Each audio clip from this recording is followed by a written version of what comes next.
জুনাইত সৰবৰাহকাৰীসহ দুষ্প্ৰাপ্য উড আৰু বন ৰৌৰ চাল জব্দ গ্ৰেপ্তাৰ এজন সৰবৰাহকাৰী মঙলবাৰে জুনাই পবা নামৰ হোটেলৰ পৰা জুনাই আঞ্চলিক বন বিভাগে ৱাইল্ড লাইফ ক্ৰাইম কণ্ট্ৰল ব্যুৰোৰ এটা বিশেষ খবৰৰ পম খেদি এজন সৰবৰাহকাৰীৰ লগতে এটা দুষ্প্ৰাপ্য বন ৰৌ আৰু এটা উডৰ চাল জব্দ কৰে। আটকাধীন সৰবৰাহকাৰীজন জুনাইৰ লেকু গাঁৱৰ ৰমেশ দলে বুলি জানিব পৰা গৈছে। জব্দ কৰা চালসমূহ অৰুণাচল প্ৰদেশৰ পৰা ক্ৰয় কৰি অনা বুলি জানিব দিয়ে আটকাধীন সৰবৰাহকাৰীজনে।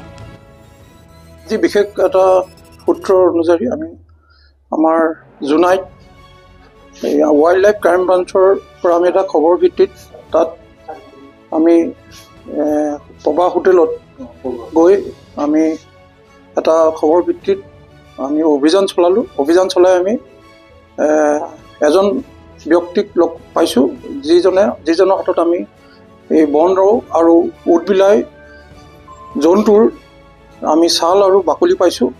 গতিকে আমি তেওঁক ইতিমধ্যে আমাৰ বন বিভাগৰ কাৰ্যালয়লৈ লৈ আহিছোঁ আৰু তেওঁক আমি ইতিমধ্যে গ্ৰেপ্তাৰ কৰিছোঁ। আৰু আজি আমি বৰ্তমান তেওঁক এজনকে আমি ধৰিছোঁ, ৰমেশ দলে, তেখেতৰে ঘৰ লেকু বুলি আমি গম পাইছোঁ।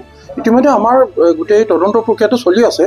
গতিকে মই আপোনালোকক পৰৱৰ্তী পৰ্যায়তে ইয়াত সঠিক তথ্যটো আমি দিব পাৰিম। আজি আমি এই অলপ আগতেহে তেওঁক ধৰিছোঁ আৰু তাৰপিছত যিখিনি আমাৰ আইনৰ অধীনত যিখিনি নিয়ম নীতিৰে কেনেকৈ কৰিব লাগে সেইখিনি কৰাৰ পিছত আকৌ পৰৱৰ্তী পৰ্যায়ত আপোনালোকক এইখিনি অৱগত কৰিবলৈ আমাৰ সুবিধা হ'ব। মোৰতো লেকু জিলাম ৰমেশ দলে। কিমান দিন আগৰ পৰা এইটো কামত আপুনি জড়িত? এইটোতো আজিয়ে কিবা কৰিছিলোঁ মানে আজি এইটো অৰুণাচল পৰা এইটো বাকলিটো আৰু এইটো দুইটাতে বাকলি আৰু এইটো ইয়াতে দুইজন মানুহ আছিলে আনি দিছিলে, সিহঁতে আনি দিছিলে একটা আধি মানুহ আনি দিছিলে মানে। আমালোকেতো তাক দিয়া নাই বেছি বাৰু 500 মান 600 মান দিছিলে। কোনে দিছিলে পইচা? পইচাটো আমি দিছিলে। 500 টকা কিনি আনিছিলে। ইয়াত ক'ত বিক্ৰী কৰিবলৈ লৈ গৈছিলে আপোনালোকে? ইয়াতে দুইজন মানুহ আছিলে। এইটো কিবা একটাতো গোগামুখৰ আছিলে, একটাতো দখুৱাখানা কৈছে। এইটো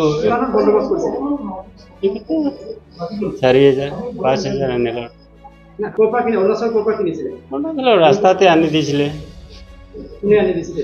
এইটো আধি মানুহ।